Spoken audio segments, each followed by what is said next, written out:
Meech ended up getting 30 years, right? Right. Meech and his brother each got 30 years. 150 people got indicted. Okay, something like that. Do you know how many people actually went to prison? Any idea? Everybody that got indicted went to prison. Really? So 150 people went to prison? I mean, I don't know that exact number. That number does. But something like that. Yeah, a load of people went to prison. Yeah, for some amount of time. Some people did months. Some people did a couple years. Some people did a few years. You know, some people did 6 years. Some people did 7 years. Some people did 9 years. Some people did actual 10. You know, then you go on up. Some more people did more time. You know, and it was a lot of time handed out. I know that. A lot of man hours, buddy. Meech went in before you did, right? Yeah. Most of the people was indicted in 2005. You know, there wasn't any information out on me 2000 or 2003, 2004. You know, I believe my information was backdated and finagled to get an indictment on me. If you notice, I didn't get indicted until like a whole year and some change later, I believe, after the first wave of indictments came out, because they had to still build a case against me because I'm a fucking entertainer. You know what I'm saying? At the end of the day, I had to admit to some shit that I didn't do.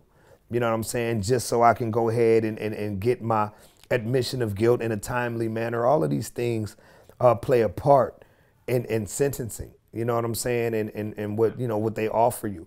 You know, it was my first offense, and when I say cooperated, I don't mean cooperate in a snitch or a rat manner, but when you use the correct terms, to be eligible for a safety valve is what you could be eligible for with your first offense. You know, you can't have violence. It's a bunch of stipulations, but you have to cooperate in a timely manner. Cooperating means not fighting, not telling on somebody. So I want to make that clear, so people understand. This is not telling on someone else to get someone else time, but this is admitting guilt in a timely manner, meaning that you didn't jump up and say, fuck that, I didn't do it, I'm finna go fight, and I'm taking this shit to trial. You feel me? And then when you see some evidence come out, you're like, oh, all right, well, forget it then. I'm gonna just go ahead and admit guilt. See, I didn't do none of that shit. I was like, yo, all right, this is what they said I did, this is what I did. So give me my time. How much time am I gonna get? Let me work me out something, some deal. Give me some action. This is my first offense. I've never been in prison. This is some bullshit. Number two, this guy that you said whatever he said about me is facing 57 years and 2 bodies or something. Like, come on, be serious. But y'all finna try to give me 17 years? All right, matter of fact, hurry up, stop the tape. Yeah, I did it. So just give me the time and then let's go. You know what I'm saying? But you know, everything worked out good for me. You know what I'm saying? I was able to receive a role adjustment at my sentencing, you know, and not to even get into all that long played out shit. But at the end of the day, nigga, during my sentencing, they adjusted my role from an average role to a minor role. I had an open-ended plea, meaning I wasn't subjected to the mandatory minimum of 10 years that my charge carried. You know, and the way that my attorney, the way that my team put my plea together was perfect, and it's what enabled me to come from 10 years down to 5 years and 4 months. You know what I'm saying? I had an open-ended plea, which didn't have me capped off. I was awarded the safety valve, and then I also was awarded a point reduction for a role change from average role to minor role. And that's how I came off slick with the time that I did get, you know what I'm saying, which I'm still to this day, I'm very grateful for, you know what I'm saying? So what were you actually convicted of? They held me responsible. They tried to hold me responsible for 150 kilos or more. And it was, I'm trying to think of the actual fucking charge, was distribution with intent of 5 kilos or more. Okay.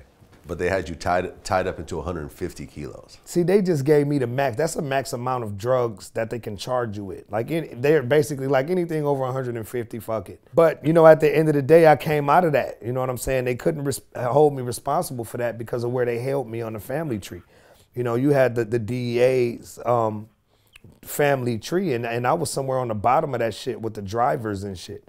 You know, because they added me so late. They added me at the end. Once they was getting all the information from the real rats, they didn't have the information on me. They added me at the end, and then they pulled somebody that was trying to get all that time cut, the William Marshall character, and he went in and I believe backdated some statements, because how it happened was, you know, when we moved for the role adjustment at my sentencing, the prosecution went for a recess, and they came back and tried to charge me a 924G, I believe, for a firearm that didn't exist. And they said that all the houses that they raided had guns in them, but they never raided my house. And my house was one of the houses in question, in which William Marshall said that he's seen me receive 80 to 100 kilos on at least 6 occasions. And one occasion he remembered in particular, which was a party that I had for with all my family and rappers and stuff there, like drugs would be there, right? But it was for 4th of July, I believe, 2003. And that's what really stung me. That's what got me my indictment, him in these statements. But when the judge asked, well, which firearms were found in Mr. McKnight's house when it was raided? And the prosecution had to say, you know, well, Mr. McKnight's house was never raided. You know, that threw the judge for a loop. She's like, well, all the time I've been on the bench, if you got a guy that comes and talk about 5 houses in question with multi-kilogram shipments coming to each house, every house gets raided. So how come Mr. McKnight's house, which is me, how come his house was never raided? And this man said there was, what, close to 500 keys that he saw come through this house, and nobody had an answer.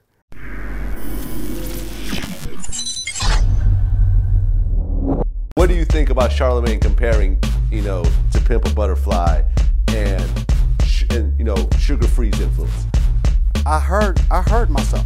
He acting like he up in here fighting some big murder trial, and everybody's in there pointing him out and snitching. He acting like he went to jail. He acting like he just, like the whole snitched on theme of it is just like some made up cartoon type shit. You feel me?